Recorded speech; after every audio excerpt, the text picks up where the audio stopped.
I started teaching English as a second language formally when I guess I was almost 40. Yeah, almost 40. It was 1996. I subbed for a guy in November 1996. I had a single student. That's probably the best way to start off. Just start off not with a whole class, just one student, one-on-one, training him in the ways of our language. That's how Sequoia did it. That's how Sequoia sat down with somebody. He's famous, Sequoia is, because he did the first dictionary, right? Dictionary for Indian languages. And so this is a story that I could have been taking notes for since 1996. Here it is, 13 years. I have 13 years of stories. But the reality is, it probably took me that long to realize what part of the story needs to be told. And so I'm clearing out my car. That's probably where I interface with my students again. So I'm thinking about a student from France. I guess lawyers, doctors, business guys, they all have case studies. And my case study begins with a language school is not a language school. It's a place of discovery.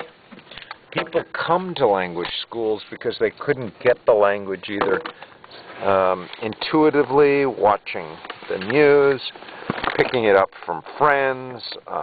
For some reason, they need to have a different way of learning than just a formal, out of the book, they can't do it self-study.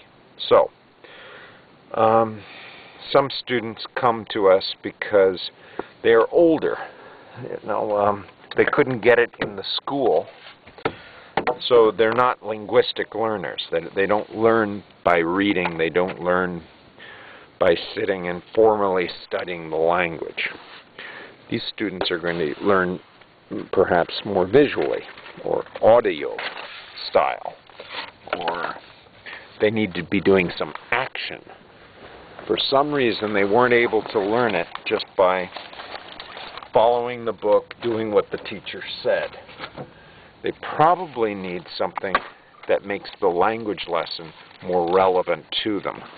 So that's why I usually start my classes out with, what do you want to do when you're here in the United States? And this woman said, I'd like to go driving, but I can't. She had this sort of moroseness about her, like there's always something against her.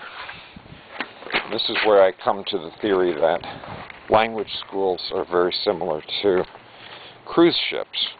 You go on a cruise to get away from things. And I'm absolutely convinced that most people, when they book a language course, some part of them thinks, well, I'll just go and pay somebody, and then I'm going to learn the language. I have to learn this language for some reason, and this is going to be the way to do it, because I will be away from everything, and I'll be able to absorb it. That's the theory that my wife learned pretty good Spanish. She was talking in syllables and came back not only speaking in full words, but actually full phrases. And so there is something to that idea that a language school is an escape. It's an escape, and through the escape, you're able to discover another language, another horizon, another world. And like a cruise ship, you're getting away in order to discover something. Now, what this woman wanted to do was go to Naples, or just go driving anywhere. I had the feeling that she either had been married before or had never been married and did not really feel appreciated and had fairly low self-esteem. So She was kicking herself because she had forgotten her her international driver's permit, which she felt she absolutely had to have in order to rent a car. Now, coming from France, and this was must have been 2006. Coming from France, she had plenty of means. The euro was pretty strong back then, and she could afford. You know, gasoline's cheap here. They want to go. They want to fly. They want to rent a car and drive. And so she was kicking herself that she would not be able to do that because she couldn't rent a car without the special driver's license. I don't know if it was an international driver's license or it was the special permis de conduire that every person has in, what do they have? Every person has the permission to drive in France, along with their national identity. And apparently she'd even forgotten her national identity. The only thing she had was her passport, so I let her borrow my car. I just said, look, you obviously are a responsible person. You should just go borrow my car. And she didn't offer to pay anything for the time, you know, the miles, whatever, but she was very appreciative. And I just figured, well, okay, something good will come out of it eventually. And so about 2 months later, she went on the trip. Everything was fine.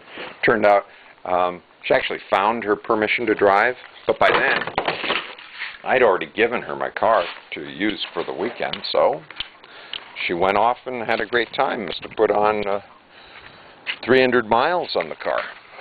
Now, in my world, that's $150, because you do 50 cents a mile. But I didn't hear anything from her. She, was somewhat, somewhat of a good student in the sense that she didn't really do the exercises, but she would show up and didn't seem too very happy because she was the oldest person in the room. And it was 2 months later that I realized that this had been just the thing for her, because she wrote that it had been a wonderful experience and that she wished she had thanked me more when she was there, but she had some difficulties, and in the meantime, would I accept this book as a thank you. It was a beautiful book. She came from Provence, and happened to be a book of beautiful places to see in Provence, and my wife loves Provence, and well, that was it. So that's the kind of story that comes to mind, not large groups of students and herding them towards a greater understanding of English. No, it's the one-on-one interactions. That's what I remember more. Possibly because I had, lent my car to this person, and so therefore as I'm cleaning out my car now, that's what I'm seeing remnants of. I remember, oh yeah, this is the seat, this is the this is where the student probably sat, and now I'm getting ready to have the car serviced, looking through old photocopies.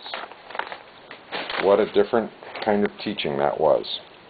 That was a teaching based on photocopies. Okay, everybody read one paragraph. Now your turn, now your turn. Does anyone see a difficult word? No, that's not how you pronounce it. And now it's more of a, what are you here for? Let's create a lesson around you. And in 13 years of teaching, that's what I've evolved to. Yes, there's the book. Yes, some students have to have something physical to connect with, saying, ah, this is the book, and I paid for this book, and now I'm learning because I'm looking at a page that has stuff on it that I never knew before, and this is how I'm going to learn a language. Not realizing that their mother language had nothing to do with anything printed.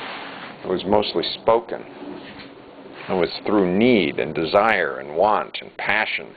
That's what got people interested in learning, because we copied something because we wanted to be like the other person, or we wanted to be with our mother, and we wanted to know what she was saying, and we would copy her and then ask her what she meant, those sorts of things.